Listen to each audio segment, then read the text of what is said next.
So yeah, I came across, so just recently I came across this video on Facebook. I was scrolling down because I have nothing to do, and then there was this video that's doing the rounds these days that shows this guy who's really pissed off, and he's whining about something. He's whining about the fact that he's videoing on his phone and another phone, showing that this girl is eating a piece of cake, and that particular video has about 5.3 million views.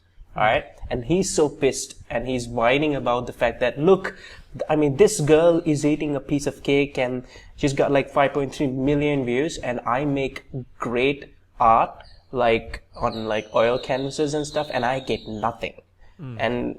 And he just cuts off the video, and ironically that video has 1.3 or 1 point something million views. But like, I mean, I got super pissed off for the reasons that, like, you can't be really whining and getting angry about the fact that that kind of video is getting 5.3 million views and your video is not getting any views. This is not a time where we can complain about the fact that the other person is getting more views and you're not getting more views, right? Yeah. The definition of art that he speaks of has changed drastically, and and it kind of coincides with the question, what is content, right? Because content is pretty much currency, right these days, right? Yeah. So it asks a good question for us to discuss, and a relevant question to ask ourselves: what the hell is content? What is content now, if that is the kind of shit that gets traction? Yeah, I think that's interesting in the sense that, Majang, I don't know, from my perspective, I've always looked at any type of art or any type of content as being relative, right? Yep. So if I've learned anything in the past several years of making YouTube videos, educational content, is that there's always a niche for something. You might think that what you like and what you're doing is very unique to you, but the chances are there's going to be a space for it online. There's going to be a community around it, and if it's interesting enough, that community can grow, and you can interest people that didn't even think they'll be interested in something like that. So I think you're right when you say that a person is somewhat agitated, let's say, by the fact that his type of material, his type of content is not as appreciated as someone else's content. But I think it comes down to the value proposition that the niche that you're targeting to has. So more than anything else, in my perspective, and I think I echoed this to you as well when we spoke about it firsthand, it's really not about the content at all. It's about the platform that you're leveraging your content on. To quote the seminal Will Smith from Bad Boys, don't hate the player, hate the game, right? So in that context, to quote a commercial that I definitely cannot remember right now, Tane hatiya tane gano. Right? I think it's Eslon. It was Eslon. Truer words have never been spoken. Amen.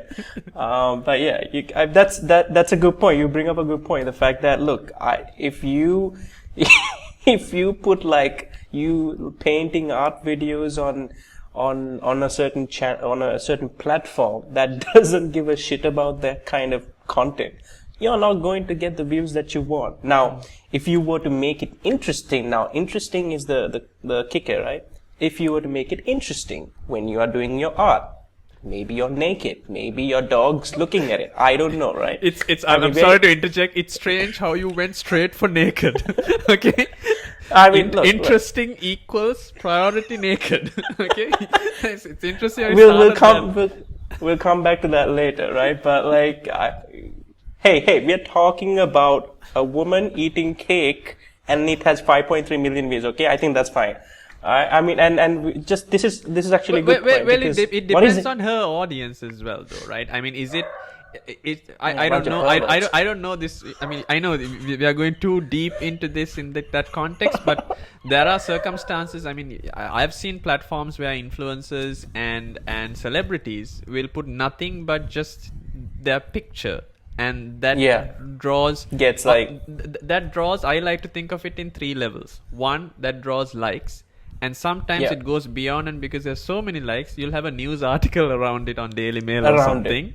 Yeah. And then if it's at the next level, you will have like a parody video made out of that particular photograph. that is And like the ultimate level. that's the like, ultimate. You know you've you've achieved- arrived when achieved, you get to yeah. that point. Yes. It gets a parody video for sure. Like that's I mean, no, it asks the question along with the content.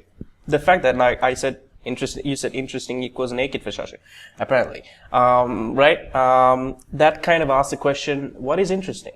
Right? What is interesting? That's also a good question to ask. I mean, we are living in a time where, I mean, we also spoke about this, where like there's like a huge audience, as a business, like a huge sector, a genre, if you may, right? A genre built around the fact that in South Korea and China and what's the other country? I can't remember the other country, but South Korea for sure, where there's people watch, subscribe to these types of influencers, where the only thing that they do is they just eat food. Yeah. And they don't say anything, they don't talk about anything interesting, they just go to a place and they eat food, and it gets millions and millions of views. That's the place. And you also brought a great example. Yeah, no, if you wanna- there's I think you're talking about something similar. There's a similar particular type of video in MySpace, in the educational sort of genre, where Yeah. this is I think a bit psychological in itself as well. It's called the study with me movement, which means you have people essentially recording themselves studying a particular subject for hours on end, and these videos are uploaded to essentially be an accompaniment to a person who is actually studying as well. The fact that some people are more intrinsically better when they study in a collective or a group rather than in isolation, and it works. And just like your the videos that you suggested that people watch others eat, this study with me videos have millions of views, and it's like an ambient It's sort of incredible. white noise situation. It's It's more incredible, yeah. but the thing, Mashang, is I think in that context that the content itself that cannot be considered art as such. That's more ubiquitous. It's more like a means to an end, right? You're using it for a purpose, just like we used to listen to music while doing something to focus. You're not listening to the music in terms of enjoying the music as such, but you're using it to fill a certain void that is necessary for you Yes. to focus on what you're Correct. doing. So Correct. it's more of a commodity then, rather than really art True. as such. I agree. For example, like that is a good example, because the kind of videos that you watch on TikTok, for example, right? TikTok is blowing up right now, and thankfully for them, you know, and unfortunately for us, COVID-19 has happened, and everybody's stuck inside houses and their spaces where they are kind of, I guess, suddenly pushed to do TikTok videos. I mean, like a voice comes in the night and says, "Hey, do TikTok videos." It's also called social pressure, but yeah, let's talk about that on a later episode.